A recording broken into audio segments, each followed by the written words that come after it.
বিসমিল্লাহির রহমানির রহিম। প্রিয় দেশবাসী, আসসালামু আলাইকুম। আমি আবারও লাইভে যুক্ত হয়েছি। আমার পরিচয় হচ্ছে, আমি ঢাকা মোহাম্মদপুর থানার জাতীয়তাবাদী দল বিএনপি দলের একটি কর্মী। আমার নাম মোহাম্মদ মহসিন। আমার হোম ডিস্ট্রিক্ট ভোলাচর পেশন, দুলাহাট বাজার। আমি এখন লাইভে এসেছি আমাদের জাতীয়তাবাদী দল বিএনপির যে সিনিয়র নেতৃবৃন্দ ভাইয়েরা আছেন, আপনাদেরকে উদ্দেশ্য করে আমার লাইভে আসা। কেউ মন খারাপ করবেন না।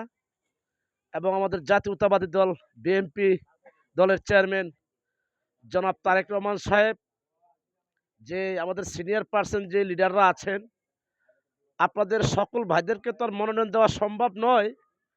ঠিক যাদেরকে মনোনয়ন দেওয়া হয়েছে, আপনারা সকলেই আমাদের জাতীয়তাবাদী দল বিএনপির যে নেতৃবৃন্দ ভাইয়েরা আছেন, আপনারা মন খারাপ না করে, মনে কষ্ট না নিয়ে এই 17টি বছর যেভাবে কষ্ট করেছেন এবং আমাদের জাতীয়তাবাদী দল বিএনপির জন্য এই বাংলাদেশের মাটিতে মিথ্যা মামলা হামলার শিকার হয়েছেন, অনেক যন্ত্রণা পেয়েছেন, কষ্ট পেয়েছেন, রক্তাক্ত হয়েছেন এবং কি বাড়িতে ঘুমাতেও পারেননি।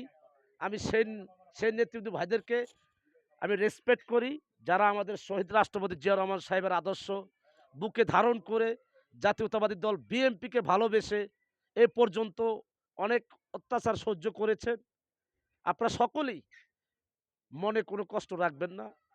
তার কারণ, আপনাদের মতো একই কষ্ট করেছেন আমাদের জাতীয়তাবাদী দল বিএনপি দলের চেয়ারম্যান জনাব তারেক রহমান সাহেব এবং কি আমাদের আপোষের নেত্রী গণতন্ত্রের মা দেশমাতা বেগম খালেদা জিয়াও কিন্তু আপনারা সকলেই দেখেছেন, উনি কিন্তু এই বাংলার জমিনের জন্য, বাংলাদেশের প্রত্যেকটি মেহনতি মানুষের জন্য, শ্রমজীবী মানুষের জন্য, আমাদের জাতীয়তাবাদী দল বিএনপির নেতৃবৃন্দ ভাইদের জন্য অনেক ত্যাগ স্বীকার করেছেন এবং আমাদের জাতীয়তাবাদী দল বিএনপি দলের চেয়ারম্যান জনাব তারেক রহমান সাহেব অনেক ত্যাগ স্বীকার করেছেন এবং কি ওনাকে কিভাবে টর্চার করা হয়েছিল আপনারা সকলেই দেখেছেন এবং বুঝতে পেরেছেন। এবং আমাদের জাতীয়তাবাদী দল বিএনপির যে নেতৃবৃন্দ ভাইরা আছেন ৬৮,০০০ গ্রাম বাংলার, যারা আমাদের বিএনপিকে ভালোবাসতেন এবং কি বাংলাদেশের প্রত্যেকটি মেহনতি মানুষের সেবায় নিয়োজিত ছিলেন। এই বাংলাদেশের প্রত্যেকটি মেহনতি মানুষের ভোট অধিকার কেড়ে নেওয়া হয়েছিল, নিঃস্বাধীনভাবে চলার জন্য সেই অধিকারটাও পর্যন্ত কেড়ে নেওয়া হয়েছিল এবং এই অধিকারের জন্য, বাংলাদেশের প্রত্যেকটি মেহনতি মানুষের অধিকার ফিরিয়ে দেওয়ার জন্যই আমাদের জাতীয়তাবাদী দল বিএনপি বিগত ১৭ বছর এই বাংলাদেশে ফ্যাসিস্ট বাহিনীর কাছে অনেক নির্যাতন হয়েছেন, অনেক নিপীড়ন হয়েছেন, মিথ্যা মামলা হামলা শিকার হয়েছেন।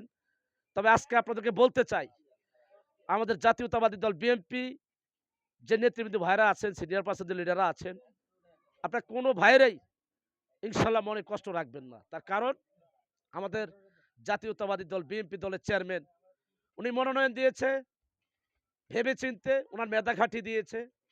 কারণ আমরা বিগত ১৬টা বছর এই বাংলাদেশের মাটিতে ক্ষমতায় ছিলাম না এবং কি আজও আমরা ক্ষমতায় নেই। কিন্তু আমাদের আগামী নির্বাচনে, এই যে ১২ই ফেব্রুয়ারি যে নির্বাচন ইনশাল্লাহ বাংলাদেশের মাটিতে পরিচালনা হচ্ছে, এই নির্বাচনে আমাদের জাতীয়তাবাদী দল বিএনপির ইনশাল্লাহ বাংলাদেশের প্রত্যেকটি মেহনতি মানুষের দোয়া নিয়ে, ভালোবাসা নিয়ে আমাদের জাতীয় মার্কা ধানের শীষ, এই ধানের শীষ মার্কাকে বিজয় লাভ করতে হবে এবং কি আমরা জাতীয়তাবাদী দল বিএনপির যে নেতৃবৃন্দ ভাইয়েরা এই ১৬ বছরে ভেঙে পড়েছিলাম, ইনশাল্লাহ আল্লাহর অসীম রহমতে বাংলাদেশের প্রত্যেকটি মেহনতি মানুষের দোয়ায় আজ আমরা সকল ভাইয়েরা ঐক্যবদ্ধ হয়ে সামনের দিকে এই বাংলাদেশকে ইনশাল্লাহ এগিয়ে নিয়ে যাওয়ার জন্য আমাদের দলের চেয়ারম্যান জনাব তারেক রহমান সাহেব যেভাবে নির্দেশনা দিবেন, ওই নির্দেশনা মেনেই ইনশাল্লাহ সকল ভাইরা ঐক্যবদ্ধ হয়ে বাংলাদেশকে এগিয়ে নিয়ে যাব এবং আমাদের আপোষের নেত্রী গণতন্ত্রের মা দেশমাতা বেগম খালেদা জিয়ার স্বপ্ন, আমাদের বাংলাদেশের ১৮ কোটি মেহনতি মানুষের স্বপ্ন, শ্রমজীবী মানুষের স্বপ্ন, আমার শ্রমিক ভাইদের স্বপ্ন, আমার কৃষক ভাইদের স্বপ্ন আমরা বাস্তবায়ন করবো ইনশাল্লাহ। এবং যারা মনোনয়ন পাননি, আপনারা কেউ মন খারাপ করবেন না। কারণ আপনারা আমাদের জাতীয়তাবাদী দল বিএনপির ভিতরে ইনশাল্লাহ ভালো একটি সম্মান পাবেন এবং মূল্যায়ন পাবেন।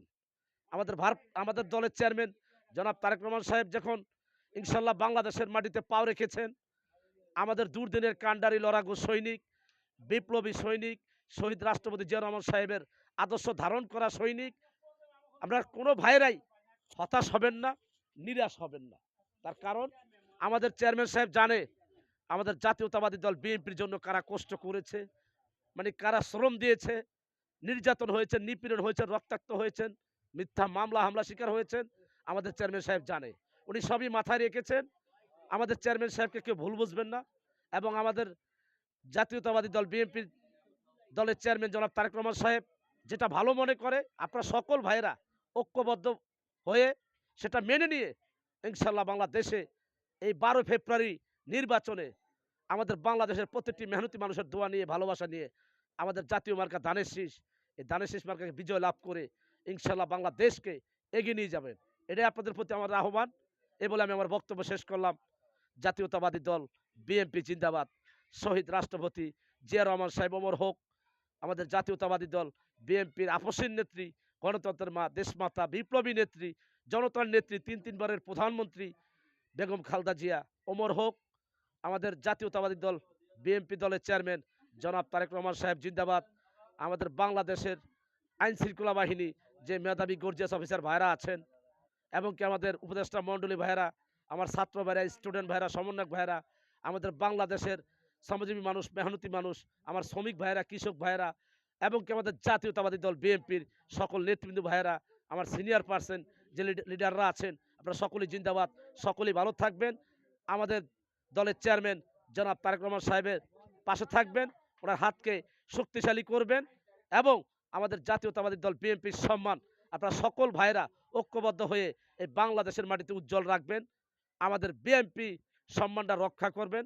আন্তর্জাতিকভাবে বিশ্বের দরবারে যেন সকলে বলতে পারে যে আমাদের জাতীয়তাবাদী দল বাংলাদেশের মেহনতি মানুষের দল, আমাদের জাতীয়তাবাদী দল বাংলাদেশের শ্রমজীবী মানুষের দল, কৃষক ভাইদের দল, শ্রমিক ভাইদের দল, আমাদের জাতীয়তাবাদী দল বিএনপি। ভালো থাকবেন। আসসালামু আলাইকুম। আল্লাহ হাফেজ। বাংলাদেশ জিন্দাবাদ। জাতীয়তাবাদী দল বিএনপি জিন্দাবাদ।